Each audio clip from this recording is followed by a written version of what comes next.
처음 사랑을 회복하라. 처음 사랑을 회복하라 라는 제목으로 이 시간 하나님의 말씀을 증거하려고 합니다. 운동선수들이 운동을 하다가 슬럼프에 빠질 때가 있습니다. 이 슬럼프는 그 운동선수가 제 실력을 제대로 발휘하지 못하는 그 부진 상태가 비교적 길게 계속되는 현상, 그것을 슬럼프라고 합니다. 운동선수가 슬럼프에서 벗어나기 위해서 하는 방법이 있습니다. 그것은 기초 체력을 튼튼히 하는 것이라고 합니다. 기본으로 돌아가서 기초 체력을 튼튼하게 회복하게 되면 이제 자기의 원래의 그 패턴으로 다시 돌아오게 된다는 것입니다. 우리가 신앙생활 하다가 때때로 시험에 들고 신앙이 침체되어서 마음이 답답해지고 마음이 우울해질 때가 있습니다. 그 신앙의 슬럼프에 빠진 거죠. 그때 어떻게 해야 되는가 하면 신앙의 기본으로 돌아가서 신앙의 기초를 다시 한번 점검해 보면 되는 것입니다. 이 시간에 신앙의 가장 기초가 되는 것, 신앙에 있어서 가장 기본이 되는 그 중요한 문제를 오늘 본문을 살펴보면서 함께 다루어 보려고 합니다. 요한계시록은 예수님의 제자 중에 사도 요한이라고 있는데 그 사도 요한이 기록을 했습니다. 사도 요한이 요한계시록을 기록할 당시에는 반모라는 그 섬에 유배되어 있었습니다. 요한계시록 2장에는 4개의 교회가 기록되어져 있고 그리고 3장에는 3개의 교회, 그래서 2장과 3장 전체에서 7교회를 기록해 놓고 있습니다. 그 7교회에 예수님이 전하시는 그 말씀을 이 사도 요한이 받아서 기록한 것이 2장과 3장입니다. 이제 첫 번째 나오는 교회가 바로 에베소 교회입니다. 요한계시록에 나오는 7교회 중에서 그 당시 반모섬에서 가장 가까운 곳에 있는 교회가 바로 이 에베소 교회입니다. 이 에베소는 반모섬에서 날씨가 맑은 날에는 멀리 이렇게 볼 수가 있다고 합니다. 반모섬에서 약 한 96km 정도 떨어져 있는 항구 도시가 바로 이 에베소입니다.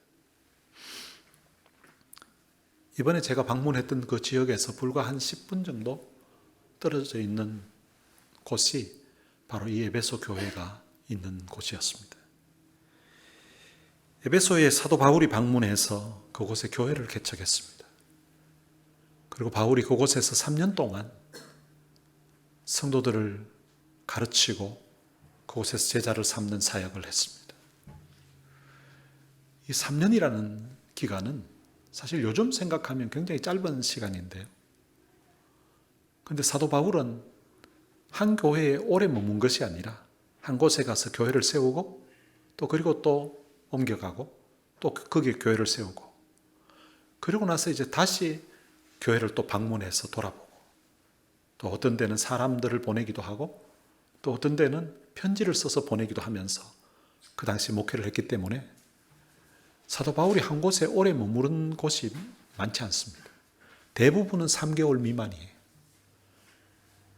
사도 바울의 전체 어떤 목회 사역에 비하면 이 에베소에서 3년을 머물렀던 것은 그의 인생에 있어서 그의 목회에 있어서 가장 오랫동안 머무르면서 복음을 전하고 말씀을 전했던 곳, 그것이 바로 이 에베소 교회입니다. 바울 이후에 누가 목회를 했는가 하면 바울의 영적인 아들로 불리우는 그의 제자였던 디모데가 이 에베소에 가서 목회를 했습니다. 그리고 디모데 후에는 누가 목회를 했는가 하면 오늘 본문을 기록한 사도 요한이 이 에베소 교회에 가서 목회를 했습니다. 그러니까 이 에베소 교회는 초대 교회 때에 아주 유명한 목회자들, 바울과 그리고 디모데, 사도 요한이 목회했던 그런 교회였습니다. 아마 이 에베소 교회 성도들이 가지는 그 자부심, 긍지는 아주 대단했을 것 같아요. 우리 교회는 사도 바울께서 직접 오셔서 개척한 교회라고. 우리 교회는 사도 바울의 영적인 아들이었던 그 디모데가 목회했던 교회입니다. 그리고 예수님의 사랑을 가장 많이 받았던 그 사도 요한이 목회했던 교회가 바로 우리 교회입니다. 라는 이런 자부심이 있을 것 같아요. 바로 그 교회에 오늘 본문 1절에 보면 예수님이 말씀하십니다. 에베소 교회의 사자에게 편지하라. 이 편지를 받는 사람은 에베소 교회의 사자라고 되어 있습니다. 아마 전에 저희 둘째 아들 인덕이가 사자라고 하니까 아마 라이언을 생각했던 것 같아요. 그런데 성경을 보니까 엔젤이라고, 천사라고 되어 있는 거예요. 영어 성경에 보면 To the angel of the church,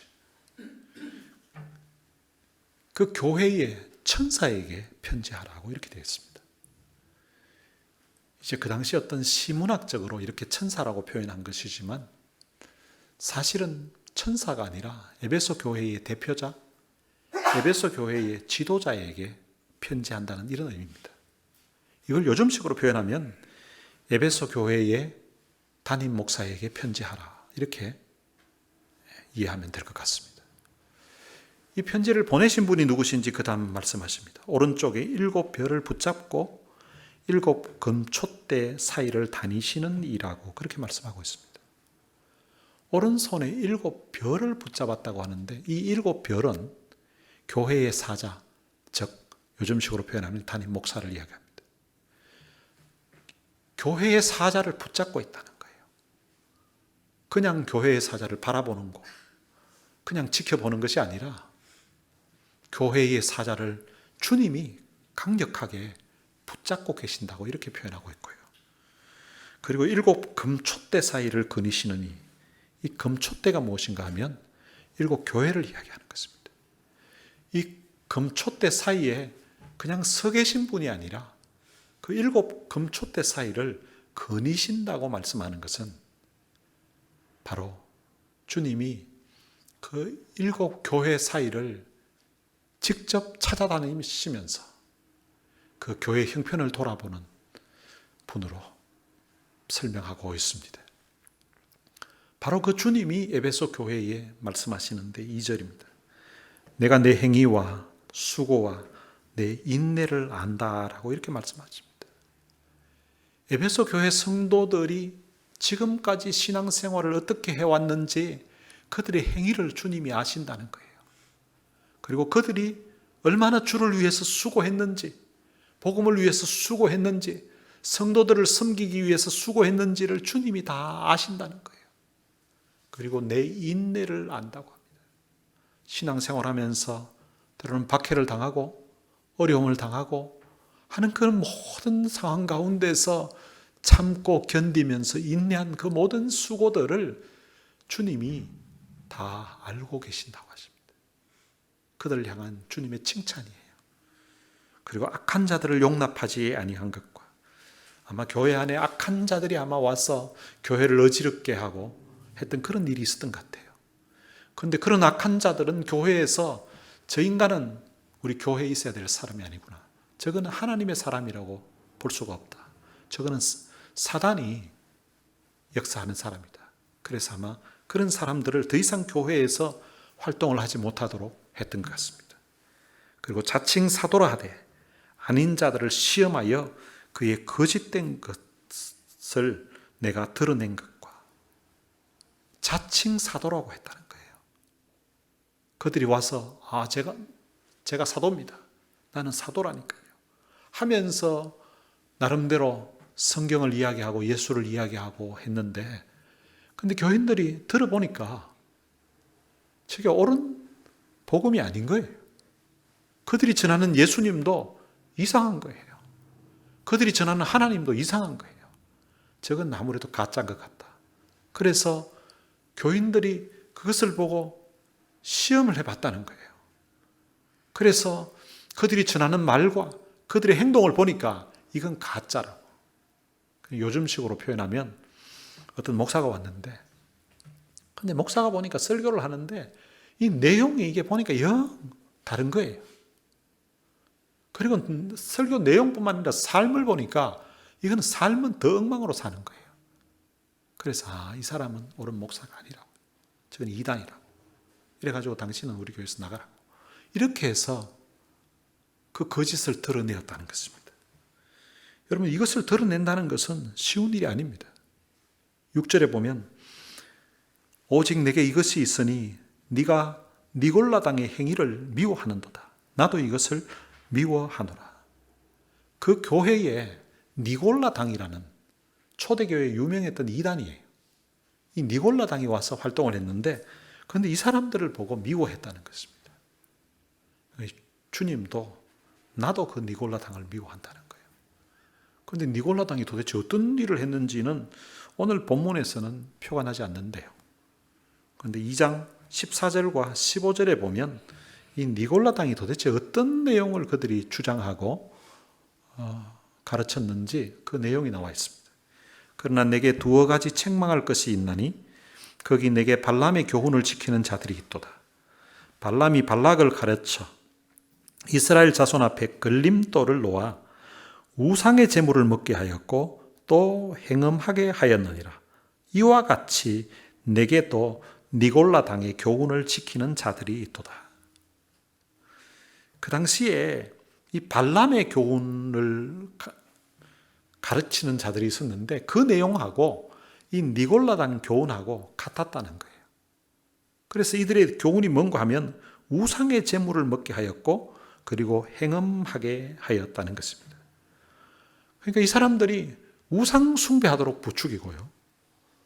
그리고 사람들이 성행위를 아내가 아닌 다른 사람들과 성행하는 이런 것들을 조장하는 일을 니골라당이 했다는 것입니다.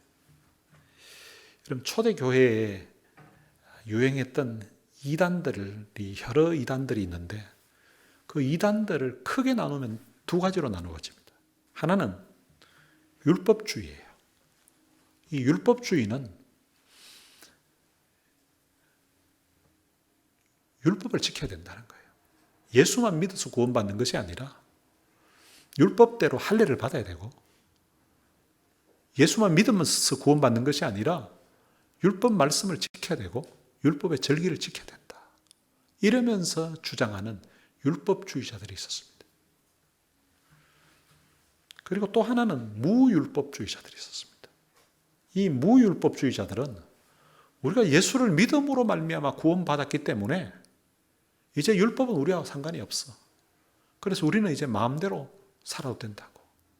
우리가 우상 숭배해도 괜찮고 우리가 행음하면서 범죄하고 살아도 죄짓고 살아도 아무 상관없다고. 우리가 예수의 피로 구원받았기 때문에 우리는 아무렇게나 살아도 된다고. 이렇게 하는 무율법주의 이단이 있었습니다. 우리가 우리의 행위를 통하여서 구원받는 것은 아닙니다. 그러나 성경은 우리가 예수를 믿음으로 말미암아 구원받았다고 해서 구원이 우리의 행위와 상관이 없다고 해서 예수 믿고 나서 아무렇게나 방종하면서 살라고 그렇게 성경이 가르치지는 않습니다. 특별히 에베소 교회에 문제가 되었던 것은 이 무율법주의 성향을 지닌 니골라당이라는 이단이었습니다. 이 사람들은 우리가 예수 믿고 구원받았기 때문에 우리가 우상 숭배해도 우리 괜찮다고. 다른 신도 섬겨도 아무 상관없다고. 우리가 예수 믿고 구원받았기 때문에 우리가 예수 믿기 전에 우리가 행음하고 살던 방탕하며 살던 그런 삶을 그대로 살아도 아무 문제 없다고 이런 식으로 가르치는 니골라당이라는 이단들이 있었는데 이런 이단들을 그들이 시험하여서 교회에서 내보내냈다는 것입니다. 거기에다가요 3절에 보면 또 내가 참고 내 이름을 위하여 견디고 게으르지 아니한 것을 하노라. 이들이 신앙생활하면서 참 어려움 당하고 할 때도 참고 그리고 예수 이름을 위하여서 그들이 견뎠고 그리고 게으르지 않았단 말은 부지런히 신앙생활했다는 거예요. 이렇게 에베소 교회가 주님을 위해서 헌신적으로 섬겼던 이런 모습들을 주님이 다 아시면서 그들을 칭찬하고 있습니다. 이 에베소 교회가 얼마나 주님을 향한 그 열심이 있었는가 하면 에베소서 6장 21절에 보면 나의 사정 곧 내가 무엇을 하는지 너희에게도 알리려 하노니. 이 사도 바울이 에베소 교회에 편지를 쓰면서 자기의 사정, 자기가 무엇을 하고 있는지 이걸 다 알렸다는 것이에요. 에베소 교회에. 여러분 왜 알렸겠어요? 그 일에 에베소 교회 성도들이 관심이 있었고요. 사도 바울이 무엇을 하든지 하겠다고 하면 그 일을 위해 놓고 같이 기도하고, 재정이 필요하다고 하면 헌금을 걷어서 보내고, 사람이 필요하다고 하면 사람을 또 보내고 하면서 이 에베소 교회가 사도 바울의 그 복음 전하는 사역에 모든 일에 같이 함께 했다는 것입니다. 에베소 교회가 주님을 위해서 지금까지 이렇게 바울과 함께 헌신했던 이 모든 것들을 주님이 다 알고 계시고요. 바로 이런 열심으로 이 교회가 주님을 섬겼다는 거예요. 그런데 이 교회를 향하여서 주님이 4절에 보면 그들에게 책망할 것이 있다고 합니다. 그러나 너를 책망할 것이 있나니 너의 처음 사랑을 버렸느니라 라고 말합니다. 주님이 에베소 교회를 향한 그 책망의 내용은 처음 사랑을 버렸다는 거예요. 처음 주님의 그 십자가의 복음 듣고서 가슴 설레어하고 감격해하면서 나 같은 죄인 살리신 그 주님의 은혜에 대한 그 감격 가지고서 주님 사랑하고 주님 섬기면서 또한 그 사랑을 알지 못하는 사람들에게 그들이 복음을 전하고 복음을 전하기 위해서 그들의 재물을 들여서 그 사람들에게 사랑을 나누어 주고 헌신적으로 사랑했던 그 사랑을 버렸다는 것입니다. 에베소 교회는 주님을 위해서 지금까지의 그 행위와 그리고 수고와 인내가 있었지만 어쩌면 그 인내는 지금도 있을 것 같아요. 그런데 처음 사랑을 버렸다는 것입니다. 그들의 사랑이 식어졌다는 것입니다. 여러분, 에베소 교회가 원래 사랑이 없었던 교회가 아닙니다. 사도행전 20장에 보면 사도 바울이 이제 그의 인생의 마지막으로 예루살렘에 가서 그리고 이제 로마로 갈 것을 생각하고 가는 도중에 밀레도라는 항구를 지나게 되는데 거기가 에베소에서 가까운 거예요. 그래서 사람들을 보내서 에베소 교회 장로들을 그쪽으로 오라고 했습니다. 그리고 그들에게 사도 바울이 장로들에게 설교를 합니다. 사도행전 20장 31절에 보면 그러므로 여러분이 일깨어 내가 3년이나 밤낮 쉬지 않고 눈물로 각 사람을 훈계하던 것을 기억하라고 했습니다. 그 당시 장로들이 성도들을 돌보는 그런 구조였는데 그런데 그 장로들을 불러서 여러분이 일깨어서 내가 3년이나 밤낮 쉬지 않고 눈물로 각 사람을 훈계하던 것을 기억하라고 이렇게 말합니다. 에베소 교회는 사도 바울이 3년 동안 그곳에서 목회하면서 밤낮 눈물로 말씀을 전했다는 거예요. 여러분, 이 눈물이라는 것은 그냥 내가 눈물 흘리고 싶다고 그냥 눈물이 잘 나오는 것도 아니고요. 그리고 또 누군가 눈물을 흘리게 되면 이제 옆에 사람들에게 또 이게 같이 눈물이 전염이 됩니다. 에베소 교회 성도들에게 사도 바울이 말씀을 전하는데 밤낮 눈물로 말씀을 전했다는 말은 사도 바울이 그 성도들을 향한 그 영혼들을 사랑하는 그 뜨거운 사랑하는 마음이 있었기 때문에 그 말씀을 전하면서도 아마 눈물이 있었을 거예요. 또한 성령님께서 사도 바울이 말씀을 전할 때에 그 마음에 감동을 주셔서 아마 눈물이 날 수 있도록 그렇게 역사하셨을 것 같아요. 에베소 교회에서 사도 바울은 3년 동안을 밤낮 눈물로 말씀을 전했다고 합니다. 3년 동안 말씀 전하다가 어쩌다가 한두 번 눈물이 났다고 이렇게 표현한 것이 아니라 3년 동안 말씀을 전하면서 밤낮 눈물로 말씀을 전했다는 것입니다. 그럼 사도 바울이 3년 동안 한두 번도 아니고 거의 매번 전할 적마다 눈물로 말씀을 이렇게 전했다면 그 말씀을 듣고 있었던 장로들과 성도들은 어떻게 그 말씀을 들었을까요? 혼자 사도 바울만 눈물 찔찔 흘리고 매번 눈물로 설교를 하고 성도들은 멀뚱멀뚱하게 해가지고 저 인간 왜 우나? 저 인간 설교할 적마다 우네 하고 눈물 날 상황이 아닌데 왜 울지? 하고 이렇게 반응했을까요? 저는 그렇다고 생각하지는 않습니다. 일반적으로 누군가의 이야기를 할 때에 그 사람의 이야기를 공감하면서 듣게 되면 그 사람이 눈물 흘려가면서 이야기하면 듣는 사람의 눈에도 같이 눈물이 흐르게 됩니다.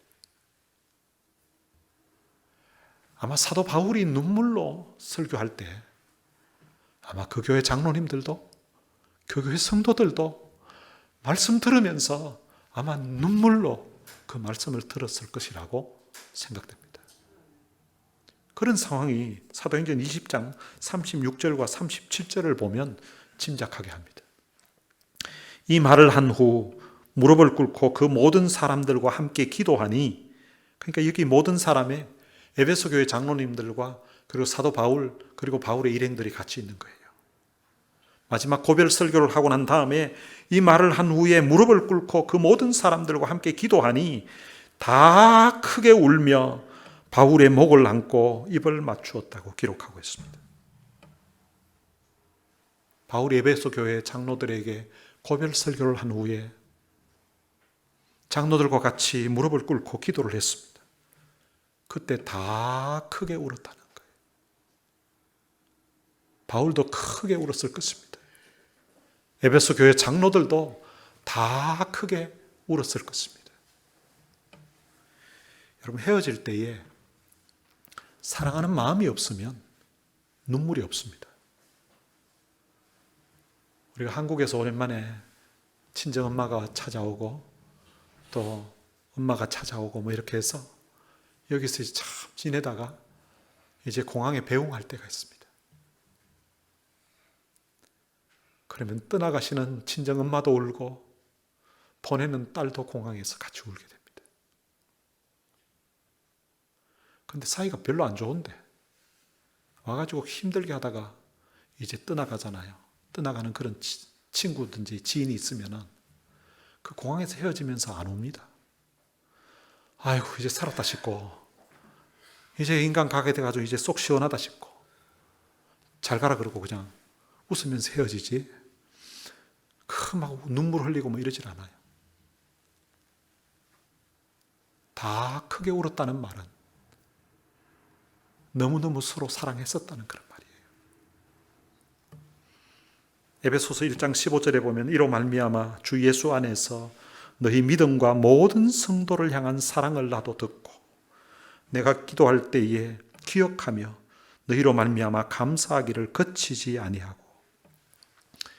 에베소 교회 성도들이요, 모든 성도를 서로 사랑했다는 거예요.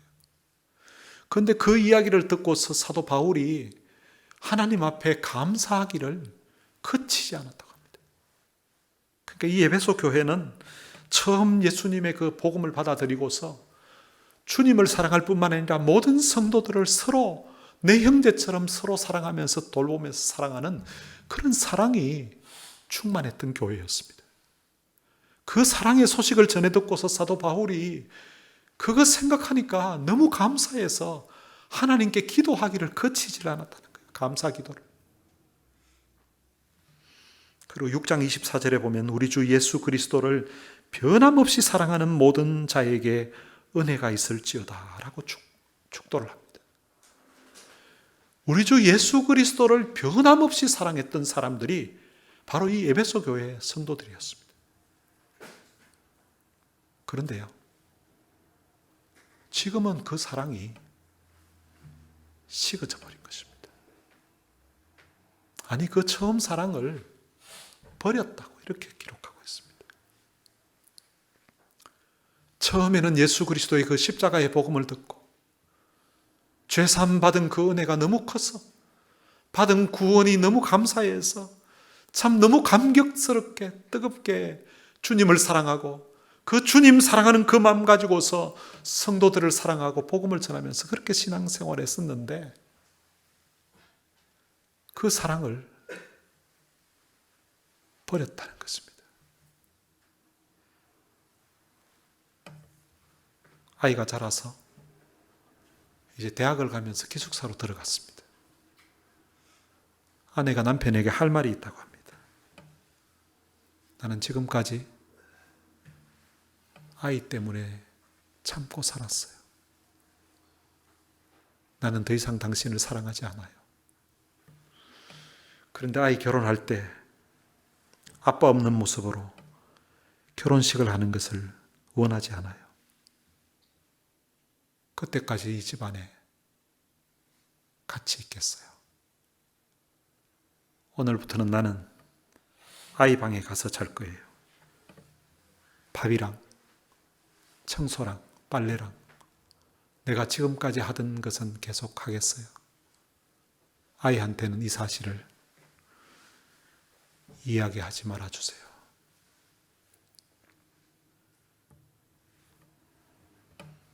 여러분, 이 두 사람을 부부라고 할 수 있습니까?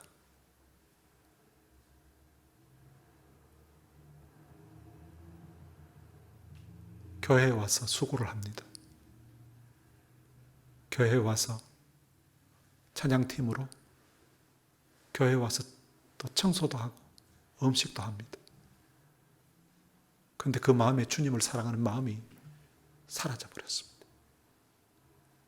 전에 주님을 뜨겁게 사랑하고 있을 때에는 교회 오는 것이 너무 참 기쁘고 감사하고, 교회에 와서 내가 뭔가 할 수 있다는 이 자체가 너무 큰 기쁨이었는데, 그런데 어느 날부터 그 기쁨이 사라지기 시작했습니다.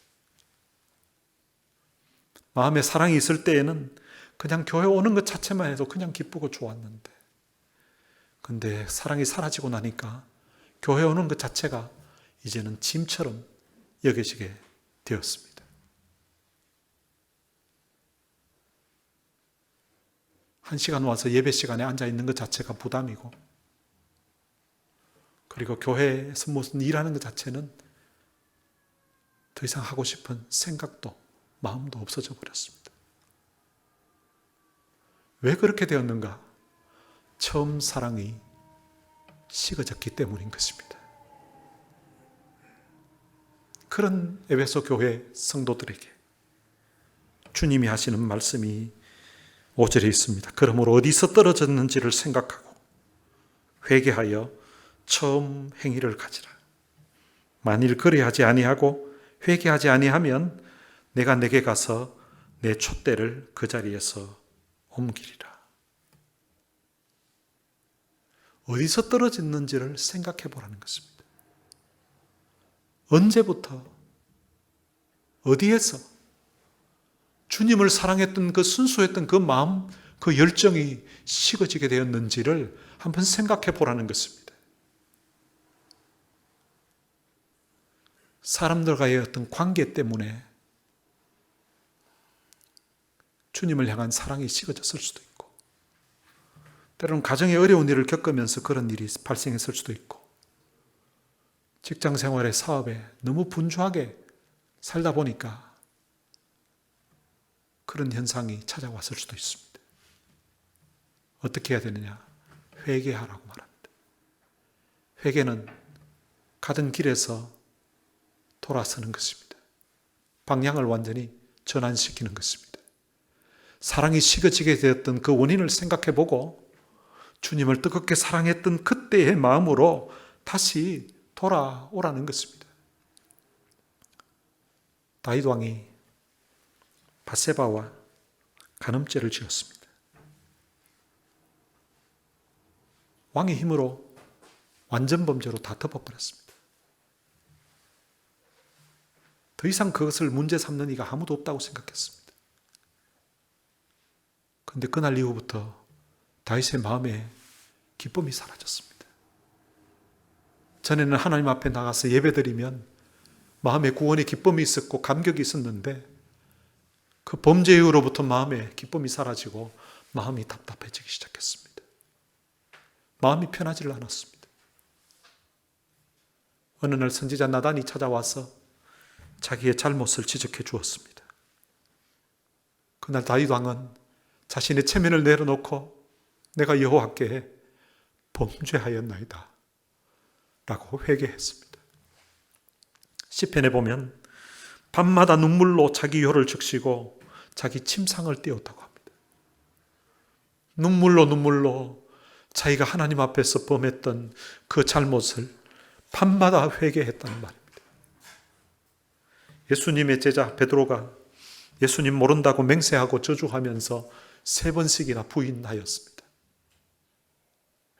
그런데 그때 닭울음 소리가 들렸는데요. 그 닭울음 소리를 듣고 베드로는 내가 오늘 밤 닭 울기 전에 3번 나를 부인할 것이라는 그 주님의 말씀이 생각이 났습니다.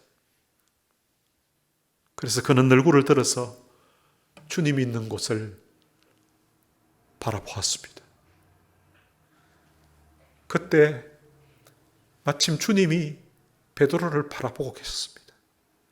주님의 시선과 마주치는 그 순간 그 자리에서 계속 있을 수가 없었습니다. 그는 그 자리에서 뛰쳐나가서 밖에 나가 심히 통곡하였다고 성경은 말씀하고 있습니다. 어쩌면 사나이로서 일평생 한 번 있을까 말까 한 그런 내절한 통곡을 하면서 아마 가슴을 치면서 회개했을 것입니다. 어쩌면 땅을 치면서 회개했을 수도 있습니다. 주님 앞에 눈물로 회개하고 자기의 잘못을 돌이켰던 것입니다. 회개는 다시 시작하는 것입니다. 처음 행위를 가지라는 이 말은 다시 처음 사랑을 회복하라는 것입니다.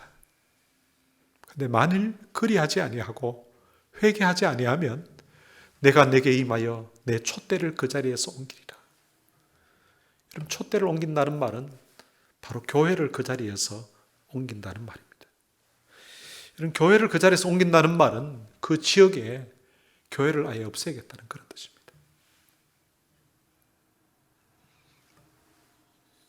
7절에 보면 귀 있는 자는 성령이 교회들에게 하시는 말씀을 들을지어다 라고 말합니다. 이것은 주님이 사도 요한을 통하여서 하신 말씀이시고 그리고 또한 성령께서 이 말씀을 또한 그 교회에 전한다는 것입니다. 이기는 그에게는 내가 하나님의 낙원에 있는 생명나무의 과실을 주어 먹게 하리라.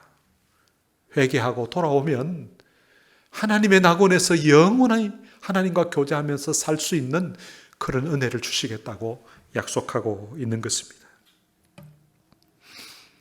오늘 이 본문의 말씀은 주님이 사도 요한을 통하여서 또한 성령님을 통하여서 에베소 교회에 주신 준엄한 명령입니다.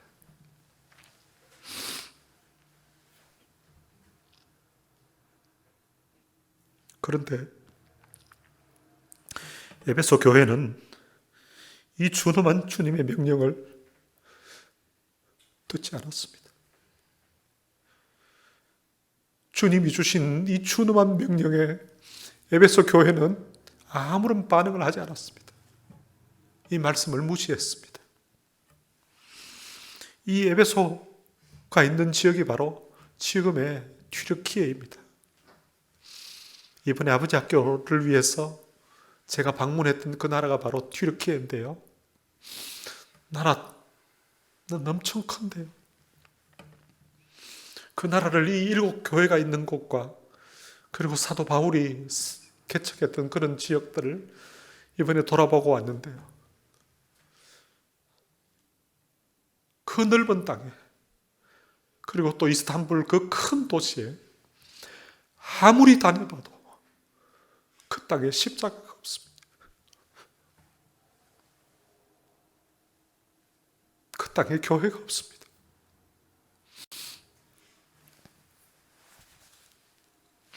튀르키예는 지금도 더 이상 복음을 전할 수 없는 그런 지역, 공식적으로 교회를 세울 수가 없는 곳이 바로 이 튀르키예입니다.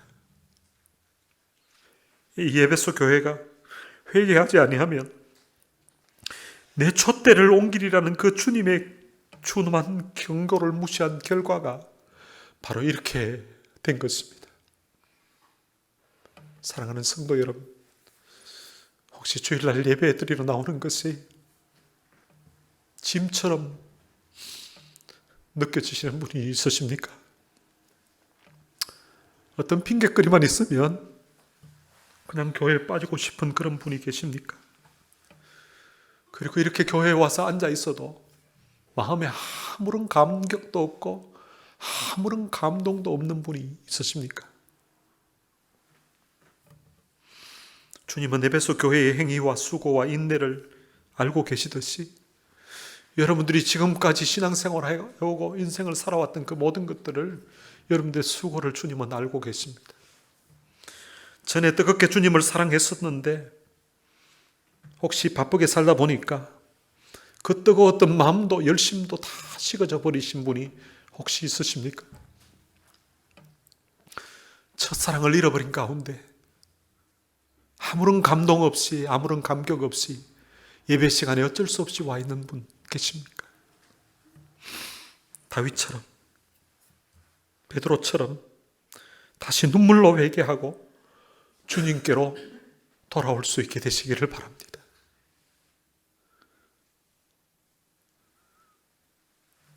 제가 20대 초반에 허리를 다쳐서 18개월 동안 심하게 고생했던 적이 있었습니다.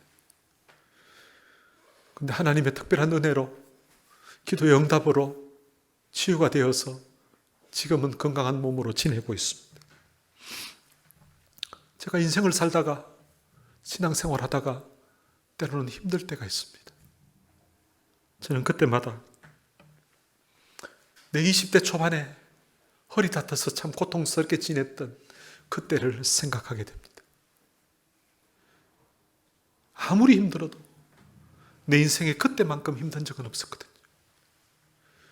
근데 그때 고통 가운데 부르짖었던 내 기도를 들으시고 응답해 주신 그 하나님의 은혜를 생각하게 되면 지금 내가 겪고 있는 이 아픔은, 이 고통은 아무것도 아니구나 하는 생각을 하게 되고 그러면서 다시금 일어날 힘을 얻게 됩니다. 여러분, 오늘 우리 성도들은 주님 앞에 엎드릴 때마다 나 같은 죄인 살리신 이 주님의 은혜에 대한 그런 감격이 있어야 됩니다. 우리가 예배를 드릴 때마다, 우리가 주님을 위해서 무언가 할 때마다 내가 받은 주님의 사랑, 주님께 받은 은혜에 대한 그 감격을 가지고 우리가 주를 위해 살아야 되는 것입니다. 오늘 여러분들이 처음 주님 만나서 그 십자가의 사랑에 감격했던 그 처음 사랑을 회복하는 성도들이 되시기를 주님의 이름으로 축원합니다. 오늘 들은 말씀 생각하면서 찬양을 한 곡 같이 부르시겠습니다. 눈물의 참회로라는 찬양입니다.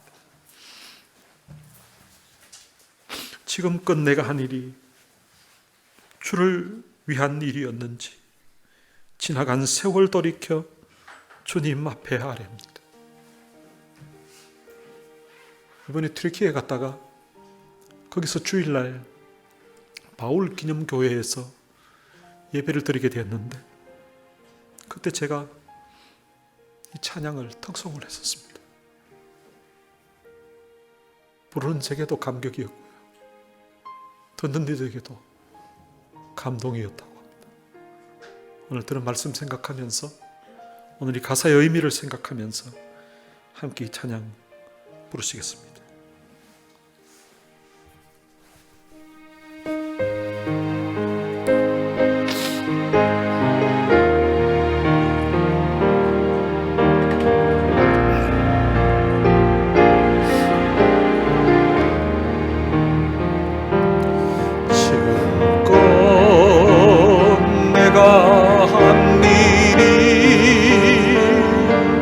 주를 위한 지나간 세월 돌이켜 주님 앞에 아뢰니다. 이 한 몸 주를 위하여 목숨 버린다 했으나 주의 영광 뒤로 하고 나의 자랑 앞세웠으니 내가 가는 이 길이 주를 위한 것보다 예수 이름을 아는 유다와 같습니다. 평생 주를 위하여 변함없이 살겠다던 베드로 같은 믿음이 내게도 있었습니다. 그러나 지금 내 마음속에 의영과 교만만 있고 주님 지신 십자가는 짐이 되다 벗었습니다. 내가 가는 이 길이 주를 위한 것보다 율법을 앞세우는 바리새인과 같습니다. 오늘도 복음을 들고 쉼없이 다녔지만 성경의 불 같은 인도 믿음 없이 전했습니다. 육신의 공고함 더하여 복음의 사명 약해지니 아버지여 연약한 종 어찌해야 오리까. 내가 가는 이 길이 영광의 길이라면 바울과 같은 믿음은 내게도 허락하소서. 내가 가는 이 길이 영광의 길이라면 바울과 같은 믿음은 내게도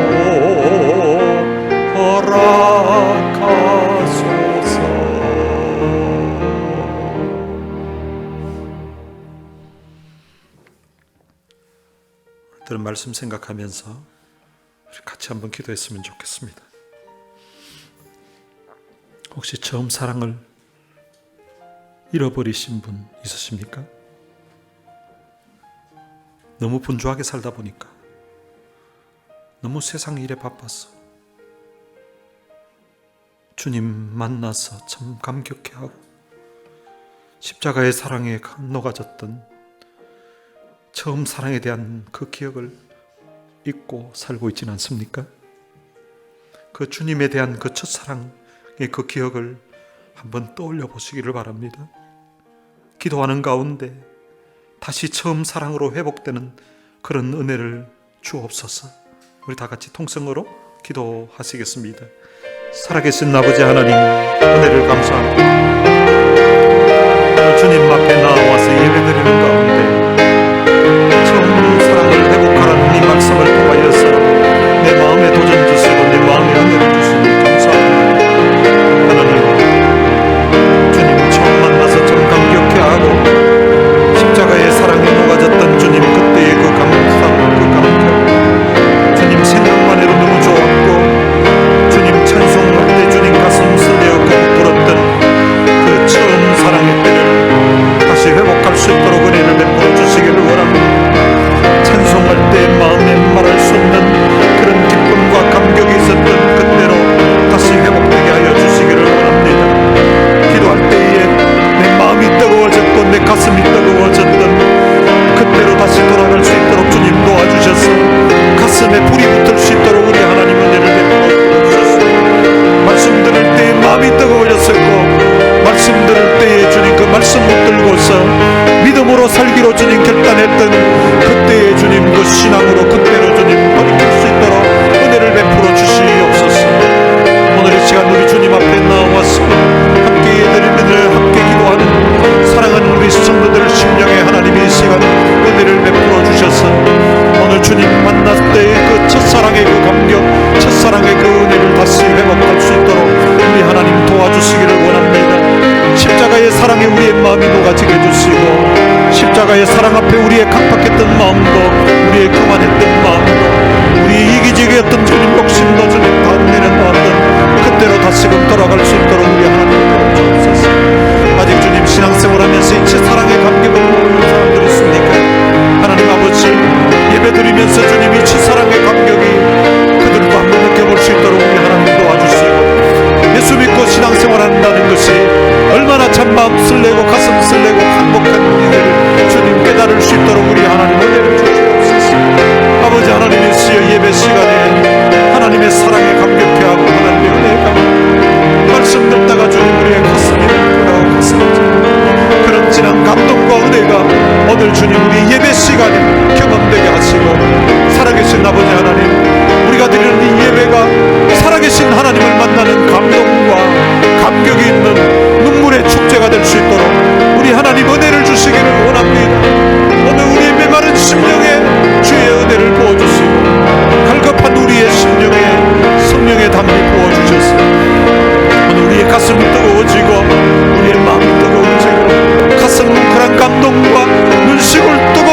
하나님 아버지, 은혜를 감사합니다.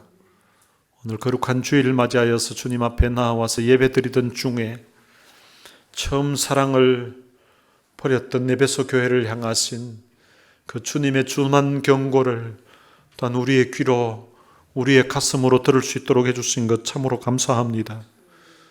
예수 믿고 구원받고 십자가의 사랑에 마음이 녹아져서 주님 생각만 해도, 십자가 사랑만 생각해도 가슴 설레고 부풀고 너무나 행복하고 평안하고 좋았던 그런 때가 있었는데, 그런데 분주하게 살다 보니까 때로는 사람들과의 관계 속에서 주님과의 그 첫사랑의 그 감격과 그 감동을 잊어버린 채 신앙생활했던 오늘 내 모습을 말씀 가운데 발견하게 하시고 깨우쳐 주신 것 참으로 감사합니다. 다시 처음 사랑으로 돌아가기를 원합니다. 주님의 사랑에 감격해 했던 그 가슴 설레었던 그때로 우리의 신앙이 다시 회복되게 해주시고, 십자가의 사랑에 우리의 마음이 녹아지고 십자가의 사랑에 우리의 마음이 감격해하는 그때로 회복되게 하여 주옵소서. 그래서 주님 생각하면 우리의 가슴이 뜨거워지고 주님 은혜 생각하면 가슴이 부풀어지는 그런 사랑을 다시 할 수 있도록 은혜를 베풀어 주옵소서. 우리가 하나님 앞에 예배 드릴 때마다 나 같은 죄인 살리신 이 주님의 은혜에 대한 감사가 늘 있게 해주시고, 우리가 주를 위해서 수고하고 주를 위해서 봉사하고 헌신할 때마다 주님 내 인생과 삶에 부어주신 그 은혜에 대한 감사와 감격하는 마음으로 주를 위해 살아갈 수 있도록 은혜를 베풀어 주옵소서. 우리 주 예수 그리스도의 은혜와 하나님의 무한하신 사랑과 성령님의 위로교통 충만하심이 처음 사랑을 회복하기를 원하고, 이 첫사랑에 대한 감격과 감격한 마음으로 주님 부르시는 그날까지 주님 뜨겁게 사랑하며 살 것을 마음에 다짐하는 하나님의 귀한 자녀들 머리 위에 이제로부터 영원토록 함께 있을지어다. 아멘.